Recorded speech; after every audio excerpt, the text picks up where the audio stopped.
Am I wrong? It was like they gave the analysts the night off and just interviewed parents all night? It was, I just said during the crosstalk, I spent most of the time watching the Tigers, but then, Tigers game ends and I'm able to watch full bore in the draft, and during commercial breaks I'm flipping over and I'm like, this is strange coverage all around. Mm-hmm. It didn't feel like the NFL draft, they got it down, right? It's great. You got your analysis, you got your prepackaged everything ready to roll, and when a trade's announced, you know what's going on. They announce it right away. The NBA is totally different. Mm-hmm. They take their sweet-ass time announcing trades, so by the time, Silver gets up there and says, we have a trade to announce, everybody's like, ooh, and then it's like, oh yeah, we knew that half an hour ago. You're just now announcing. Whatever. It seems kind of strange. It's a TV show, right? It's a television show, and they've got the basketball fan. And look, human interest stories are part of it. I get it, and that's going to appeal to people. But am I wrong? Did they just turn the entire draft over to parents? It was a little strange. Kang, am I? Parents and family members. It was a lot of human interest, and I think that's why. Like you just said, we talked this morning. It's a TV show, and so they're thinking, how do we get the most interest, most ratings? And I think they've in their minds, their production meetings, whatever, they said, let's focus on the families because this is a big night for the family, not just the player. But as far as the analyzing goes, Doug, there are times because there's so many trades, right? And none of these trades can be finalized, so that's why they can't put on their new hats or whatever. Yeah. Like they're not finalized till July. That the analysts are analyzing for teams that not even going to. They were confused. They were like breaking down players that were going to the Knicks. Knicks traded out of the entire first round. They were analyzing players for the Knicks, the fits that don't even exist. It's all mucked up, and it doesn't have to be.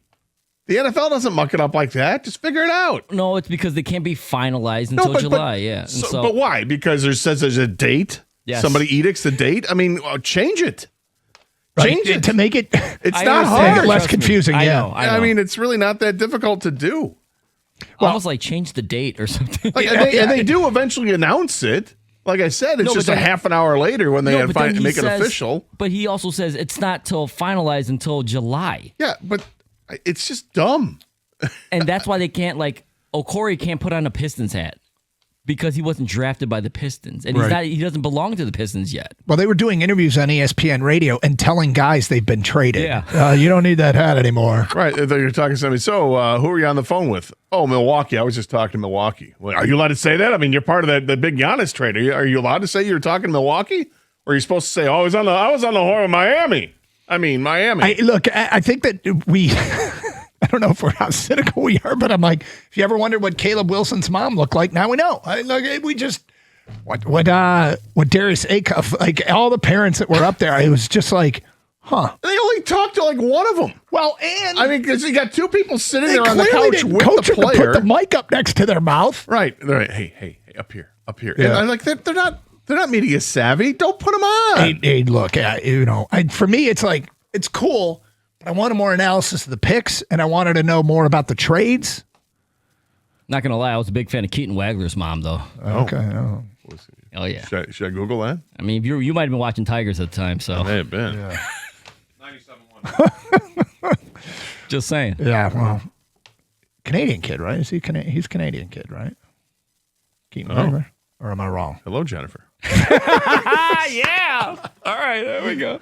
Now Gator's changing his mind. They should have interviewed her for the entire first round. That probably is something that you.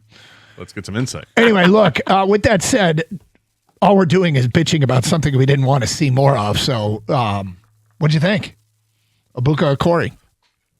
All right, so as far as the player is concerned, because I remember I read the description of him yesterday, not on the air, but I was going through players, and he was one of the players I went through, and I took a mental note, and my mental note at the time when I was reading about him, so I'm not going to lie to anybody, it's not like I sat there and watched a ton of Stanford basketball and Stanford playing in the ACC. And you didn't put in time in the film room? No, I did not do that. So I'm going to, look at what... Disappointed in you. Right. So I'm reading these descriptions of the players, and this is yesterday. So I put a mental note that it sounds like this guy plays a lot like Jaden Ivey.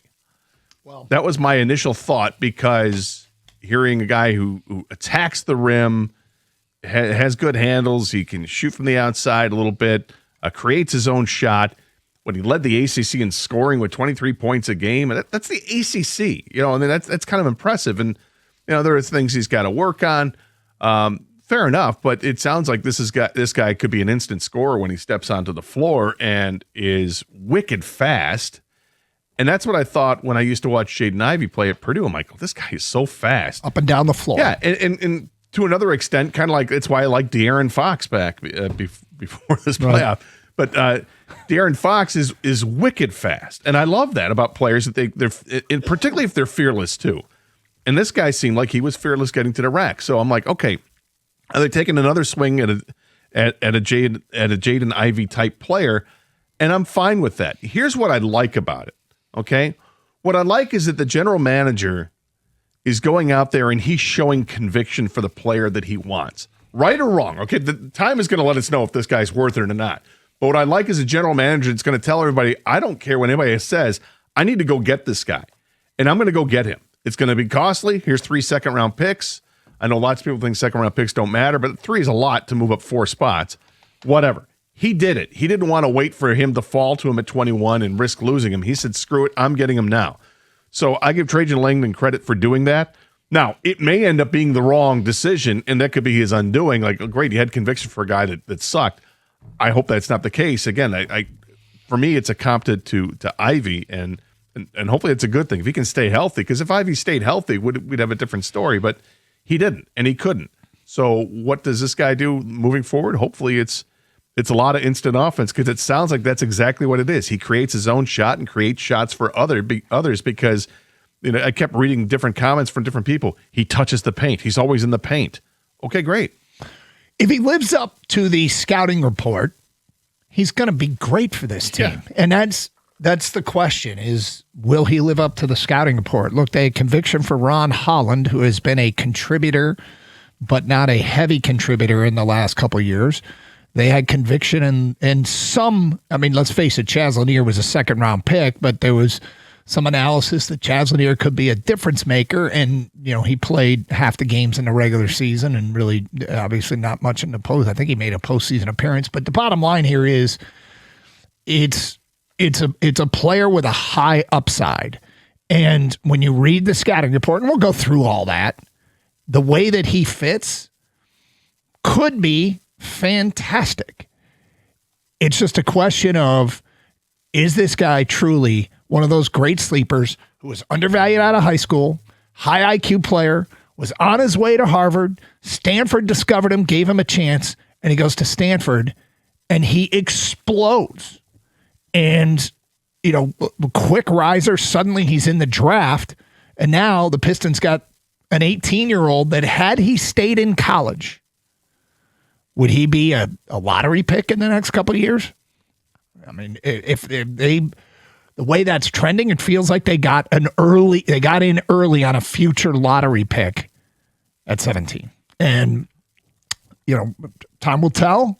I think there's a chance this one can work, because the one thing that I like about the scouting report on him is the IQ and the work ethic.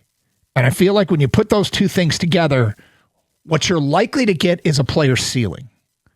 If they're smart and they work hard, I think they're likely to reach their ceiling.